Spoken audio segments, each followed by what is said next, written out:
मांसाहाराची वाढत असलेली क्रेज आणि यातून वाढलेली मटणाची मागणी यामुळे शेळीपालन व्यवसायाला चांगले दिवस आलेत।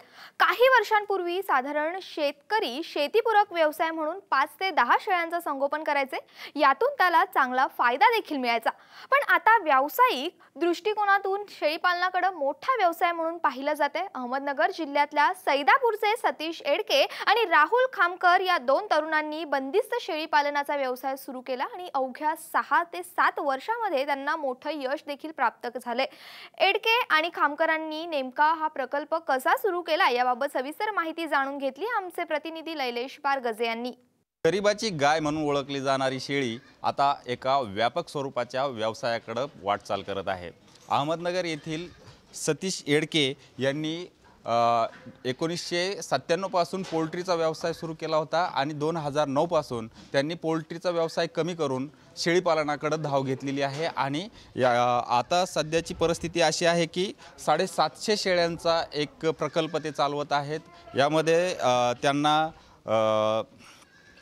कृषी अधिकारी असलेले राहुल खामकर यांची देखील मदत लाभलेली आहे आणि या दोघांनी मिळून आता एक उत्कृष्ट असा शेळीपालनाचा प्रकल्प चालवलेला आहे। एक मोठं यश यांनी मिळवलेलं आहे। आपण त्यांच्याकडून जाणून घेणार आहोत की नेमकं शेळीपालनाचं व्यवस्थापन कशा प्रकारे केलं पाहिजे, कुठल्या कुठल्या जाती त्यांनी पाळलेल्या आहेत या ठिकाणी, याचं अर्थकारण कसं, याचं व्यवस्थापन कसं, ही सविस्तर माहिती आपण त्यांच्याकडून जाणून घेणार आहोत। 1997-98 पासून हॅचरी उद्योग चालू केला।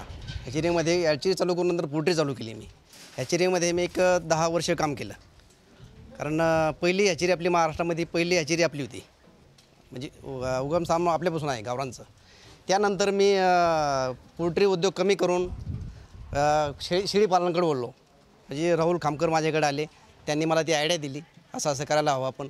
तर त्यात राहुल खामकरशी मिळून आम्ही एक 10-20 शेळ्यापासून आमचा उद्योग चालू केलेला आहे 2009 पासून।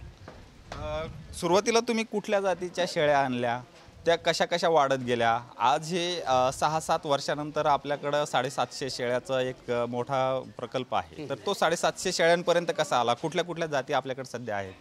सुरुवातीला आम्ही शिरोही, उस्मानाबादी या पद्धती आपल्याकडे ज्या मिळतात शक्यतो उस्मानाबादी, त्या शेळ्या आम्ही इथं सांभाळल्या। त्याचं व्यवस्थापन कसं केलं पाहिजे, काय केलं पाहिजे हे आम्ही शिकत गेलो त्यातून, आणि त्यानंतर आम्ही टप्प्याटप्प्याने सगळ्या जाती असे वाढत गेलो।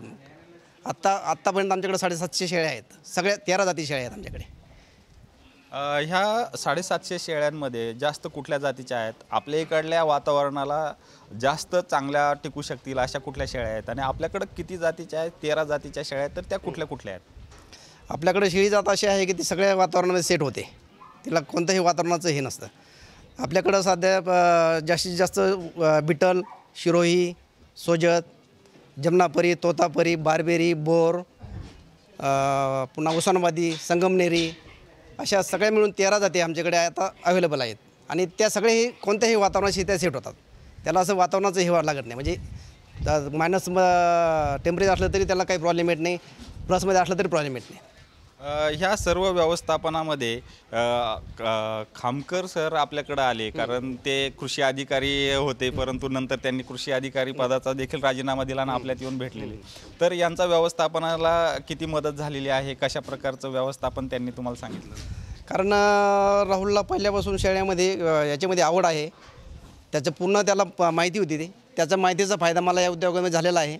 आणि सगळं व्यवस्थापनसुद्धा तो पाहतो, त्याची आजारी शेळी कशी निवडली पाहिजे ते सगळं त्याच्याकडून मी शिकलो आहे। आता राहुल खामकर सरांकडे जाऊयात आपण, कारण त्यांनी हे व्यवस्थापन पूर्ण व्यवस्थित बसवलेलं आहे, हे मोठा फार्म केलेला आहे। नेमकं कशा प्रकारचं व्यवस्थापन केलं जातं या शेळीपालनामध्ये? अगदी सुरुवाती शेडपासूनची माहिती आपल्याला हवी आहे, तर काय सुरुवात कशी करायची शेळीपालनाची करायची असेल? सर, प्रथमतः आपण शेळीपालनाचा अभ्यास केला पाहिजे। एकंदरीत हा बिझनेस चालू करताना आपलं काय टार्गेट असणार की आपण किती शेळ्या केल्या पाहिजेत, त्या शेळ्यांपासून आपल्याला किती उत्पादन मिळू शकतं, आणि त्या शेळ्या कोणत्या क्वालिटीच्या असाव्यात। सर्वप्रथम जर तुम्ही आत्ताच्या कंडिशनला पाहता तर बरेच फार्म चालू होतात आणि तेवढे फार्म बंदसुद्धा पडतात, कारण की आजपर्यंत कस्टमरला अजूनपर्यंत कळलं नाही की जो फार्मर आहे की फिरणारी शेळी कधी बंदिस्त होत नाही। जो प्राणी जन्मतः बंदिस्त आहे, वॅक्सिनेटेड आहे, तोच बंदिस्त केला पाहिजे। मग त्यानंतर तुम्ही त्या शेळ्या ज्या आहेत त्यांची रिक्वायरमेंट कंप्लीट केली पाहिजे, की त्यांना काय हवं आहे काय नको ह्याची बारीक बारीक गोष्टींची दखल घेतली पाहिजे।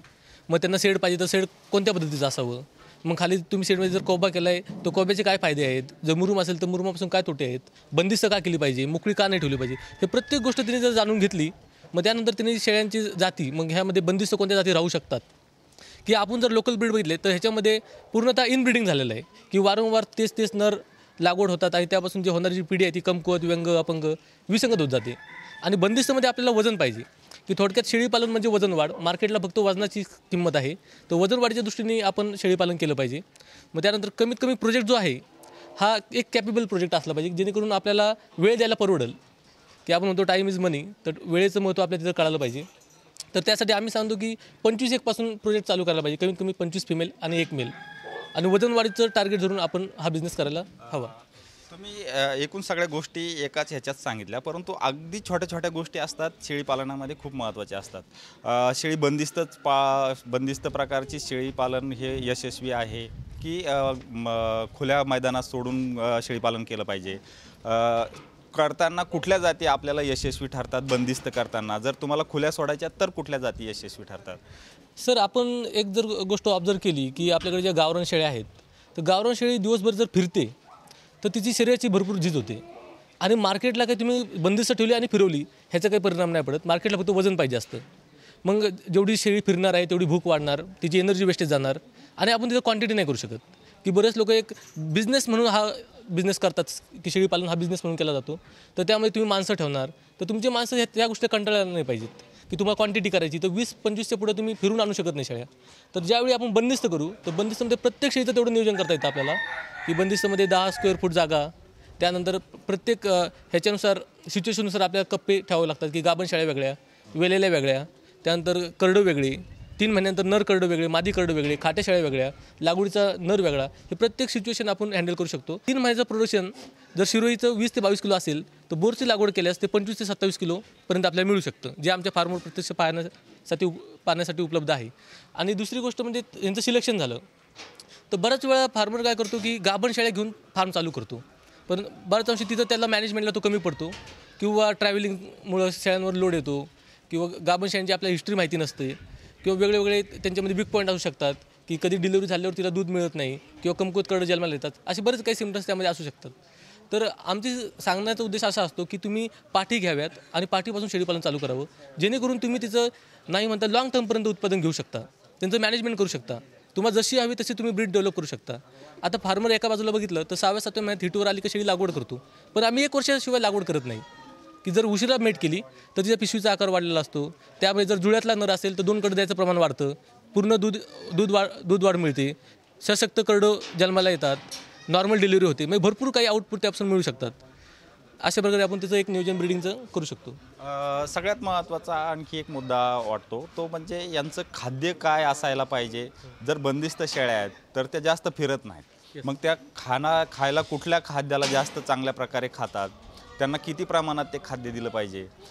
तर खाद्याच्या मॅनेजमेंटमध्ये आता आम्ही जे निकष काढलेले ते आमचे प्रत्यक्ष फार्मर काढलेले आहेत, की एका प्राण्याला आम्ही सकाळी 1 किलो सुका चारा देतो. सुक्या चाऱ्यामध्ये तुरीचं बुसकट, भुईमुगाचा पाला, सोयाबीनचा पाला, हरभऱ्याचं बुसकट, किंवा त्यानंतर कडबा, ज्वारीचा कडबा, हो. आणि त्यानंतर 12 वाजता आम्ही मका देतो, हिरवी मका देतो, ती 1 किलोपर्यंत देतो. त्यानंतर 2 वाजता आम्ही घास देतो. घास जास्त करून आम्ही वेलेल्या जे शेळ्या आहेत, डिलिव्हरी झालेले गोट्स आणि किड्स, ह्यांना आम्ही घास देतो. आणि 4 वाजता आम्ही खुराक देतो. तर खुराकामध्ये गोळी पेंट आणि मका, आखी मका ही मिक्स करून दिली जाते. आणि इथं प्रत्येक सिच्युएशननुसार वेगळं खाद्याचं प्रमाण आहे, की गाभण शेळ्या असतील तर 400 ते 500 ग्रॅम, वेलेल्या शेळ्यांना 500 ते 700 ग्रॅम, बारीक करडांना 50 ते 3 महिन्यापर्यंत जे करडं आहेत ते 50 ते 100 ग्रॅम, आणि 3 महिन्याच्या पुढील नर करडांना 150 ते 200 ग्रॅम, मादी करडांना 150 ग्रॅम, आणि खाट्या शेळ्यांना 250 ते 300 ग्रामपर्यंत. हे गोळी पेंटचं झालं. आणि सुका चारा किती द्यायला पाहिजे एका दिवसात? वल्ला चारा जो दुपारच्या वेळेला आपण 2 ह्याच्यात देतो, घास किंवा मका, तर तो त्याचं प्रमाण काय असलं पाहिजे?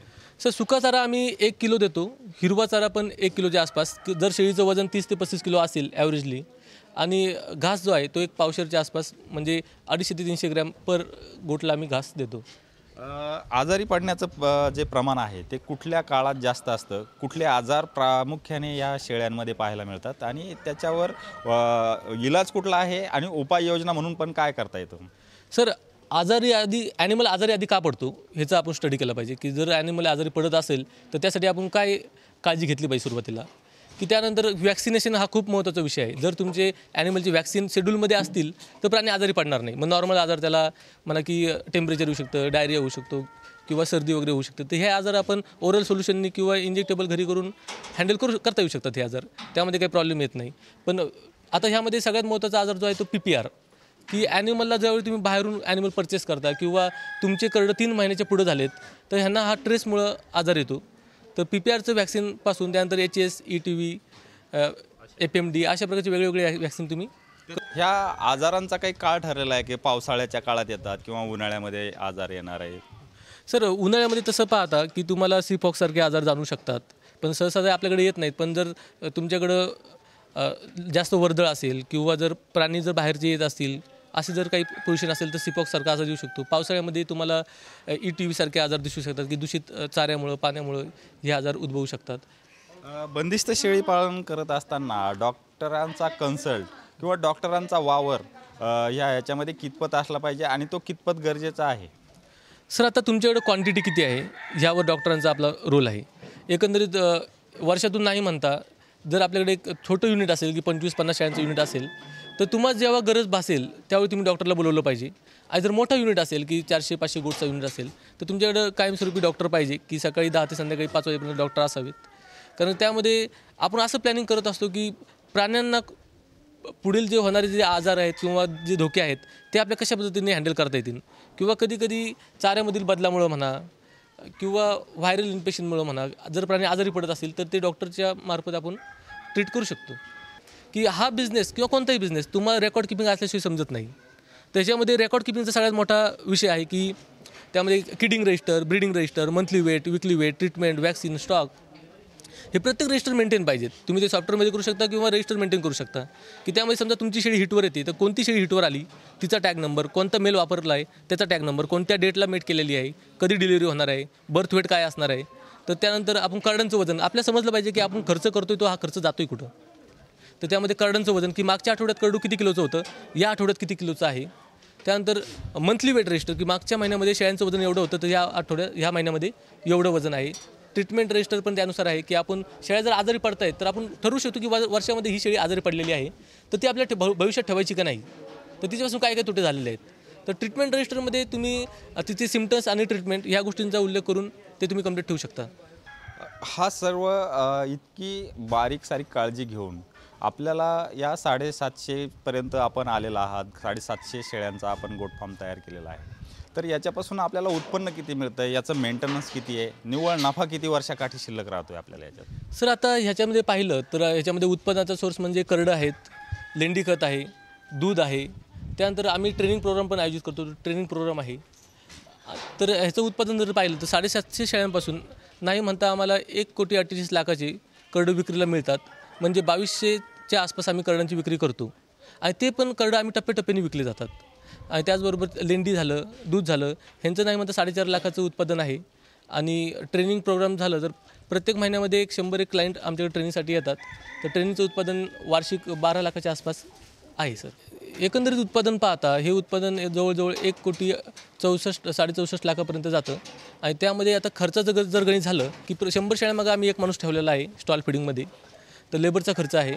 डॉक्टर आहेत की डॉक्टर प्लॅनिंग करतात की प्री प्लॅन करतात की आपल्याला ह्या वर्षी काय केलं पाहिजे किंवा शेळ्यांचं नियोजन कसं असलं पाहिजे. तर त्या डॉक्टरांचं पण खर्च आहे.